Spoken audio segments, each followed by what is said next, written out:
Good morning. Are you sure we should be doing this, Mac? Hell yes, I'm sure. I've just never done this with, Same here, but Okay. do you want this? Yeah, I want this. Earth to Jacqueline, Earth to... Mackenzie, good morning. Morning. Where were you just now? I don't know what you mean. I've been standing here for almost 5 minutes now. The latte I grabbed you from that cart you like is getting cold. Sorry, gosh, I've been buried in scut this morning. Nurses really do run the hospital. You're just saying that. No, I mean it. Where would a doc like myself be without a nurse like you? Well, thanks for saying that. And thank you for the latte. Anytime. So, do you have time to talk about last night?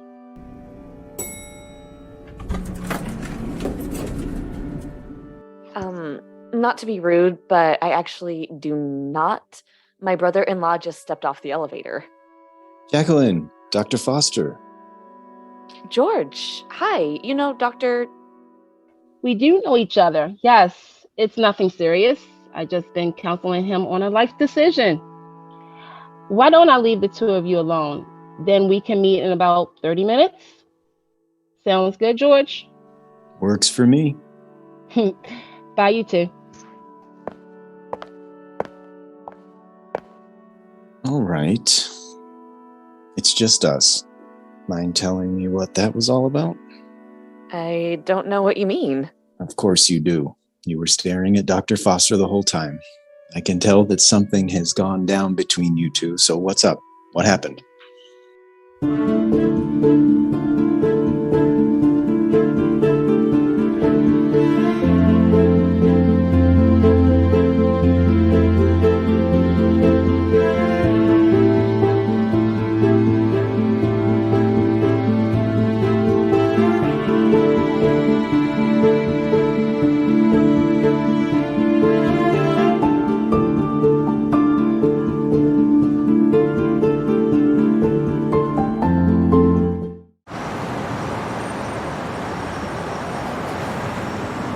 Thank you for grabbing breakfast with me before I head over to the dress shop for my fitting.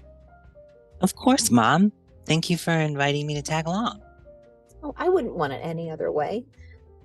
I'm just so happy that you had time in your very busy schedule, Miss Partner of the law firm. Well, it is a busy job. Yeah, and if anybody can do it, it's you. You're the best lawyer in the whole firm. Well, you and my son-in-law. Aw, thanks, Mom. So, how are things between you and George these days? Did you invite me to breakfast and your dress fitting? Or was this a way to grill me about the state of my marriage? Oh, this is just harmless mother-daughter chat. Nothing more. I just want to make sure you're doing okay. Well, we are both very happy in our respective marriages, Mom. You have Frank, I've got George. Frank wants to throw you a big vow renewal ceremony. George wants to adopt a baby. Yeah, see? Life is going great for the both of us. Yeah, the way you just said that. Oh no, are you reading between the lines right now? I wasn't aware that George wanted to look back into adopting a child. Oh yes, he kind of dropped the bomb on me a few weeks ago. We've actually already had a fight about it. Do you not want to adopt a baby anymore? I mean, I've always gone back and forth where adoption is concerned. He just told me that he wanted kids as we were headed to work one day. And the firm fast-tracked me, making me partner to the point where I felt as though my head was spinning as he told me. I just want to take this new life in before I bring a child into this world via adoption. Gwen, when I adopted you, my life was all the more better for it. You changed my life and your father's. And then when you decided to transition, we still viewed you as a miracle because we realized We adopted the bravest woman out there. You made our lives and the life of your sister that much more amazing. I know you can do that for a child, but don't adopt unless you are absolutely ready. Yeah, and that's just it. I'm not ready. I just wish that George would understand that. He will. I just know it. All right, here's a quiet place where we can talk. I appreciate you wanting to tell me what that was between you and Dr. Foster. I just don't understand why we had to come into this supply closet. Because what I'm about to tell you is going to be difficult for you to wrap your mind around. But you must keep what I'm about to tell you a secret. You can't even tell Gwen. I need to come clean about this to someone. Fine. Your secret is protected under in-law privilege. Is that really some law thing? Do you want me to send you a bill for this conversation? So it's not a thing. If you want it to be, then it is, but it's not a law thing. I'm not your lawyer here. I'm just your brother-in-law. Either way, I feel as though you can keep my secret. Of course I can. What's up? Okay, yesterday, everything with Derek just came bubbling to the surface. I could not hold back my feelings anymore. We had an argument. Mackenzie witnessed the whole thing, and she came to comfort me. I'm glad you have a friend at work. No, work besties are important. She was more like my savior at that point. George, Derek has complicated my life so much. I bet. I couldn't believe he came back after all this time. Same here. And my poor son. He's just so confused lately. Derek being in town hasn't fixed his number of outbursts in a week. Sorry, Jacqueline. Me too. Anyway, is there more to the story between you and Mackenzie? You bet there is. What else happened? Okay, because I was so upset, she wanted to take me out for a drink at Bill's Diner. Well, that was nice of her. Agreed. How'd the night go? Very well. For the first time in a long time, I felt completely free. I didn't have to worry about Devin. Derek wasn't there. I felt like me again. And I got drunk. Ooh, good for you.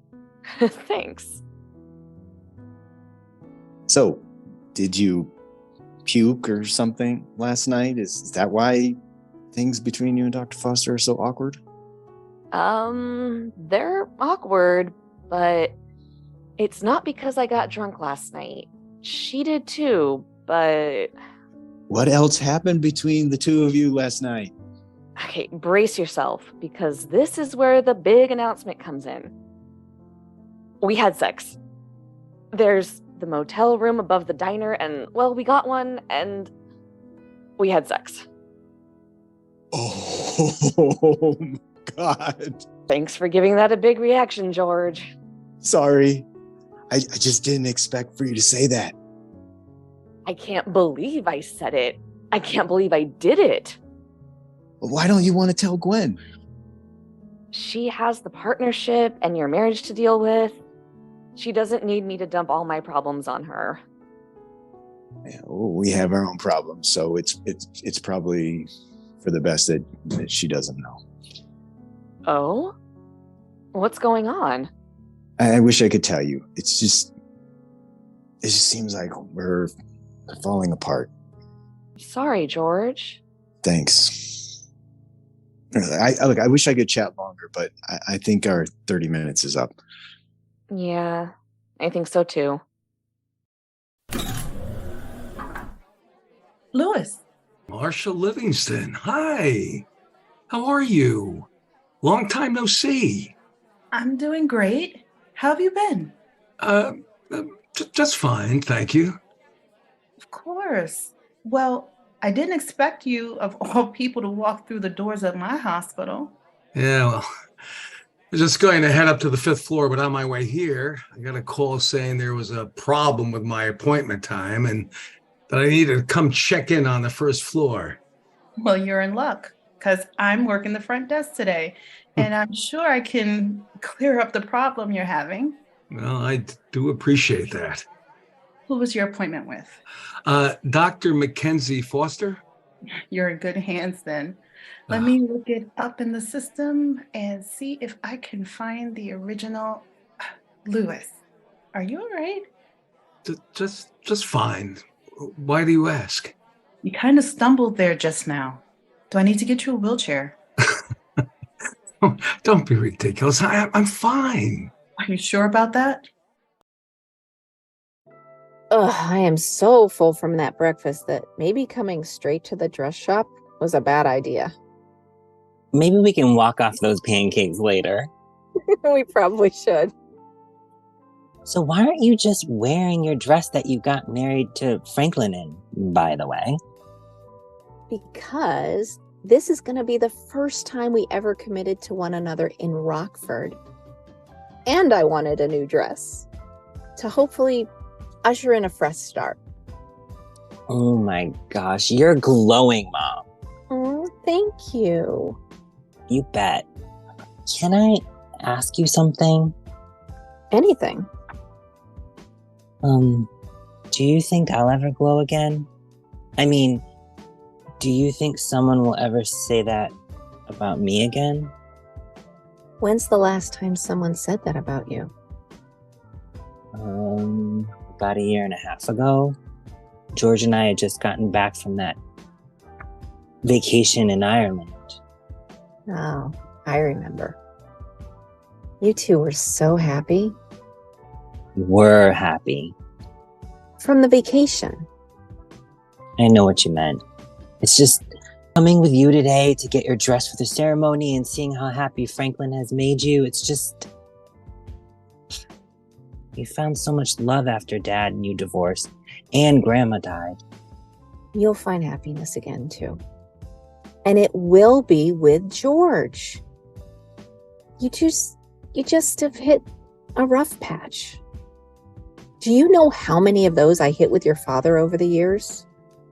Yeah, and you two got divorced eventually. Not because we didn't like each other anymore. It's just we fell out of love. It happens all the time to people. I still love your father, just not in that way. Please don't tell me you're considering ever getting a divorce from George. You two are perfect together. What's your definition of perfect? Honey, even perfect people can have bumps in the road. It's perfectly normal. My definition of perfect also includes all of the imperfections. Hold on. Isn't that an oxymoron? It's a way of life.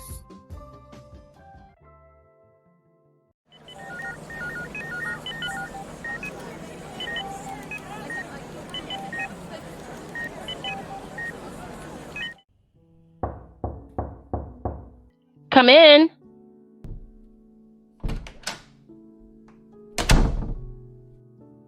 Jack, Hey, Mac. what are you doing here? I've come to your office for a very specific reason. Okay. I just want to know if we're going to be okay. I mean, can we work with one another? Are we going to be able to be professional and be able to forget about what happened last night? Do you want to forget about last night?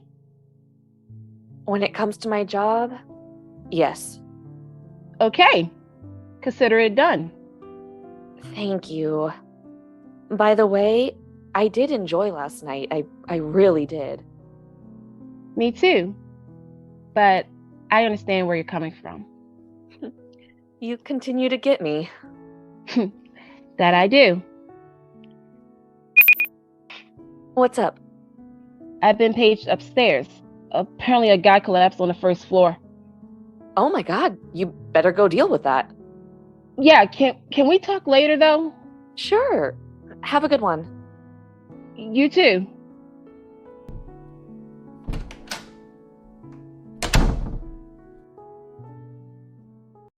Oh my God, Mom, you look absolutely stunning. Franklin is not going to know what to say when he sees you. You really think the dress is that beautiful? Hell yes, it is. Oh, let me get my phone and I'll send some pictures to Jackie. Send whatever you take to me, too. You got it. Is that your phone? No, it's yours. Who is it? Marsha. I better get it. You sure? Yeah. Marsha, hey. Daphne, thank God you picked up. I don't have much time. What's going on? You need to get to the hospital now. It's your dad. He collapsed. Daphne, it's not looking good.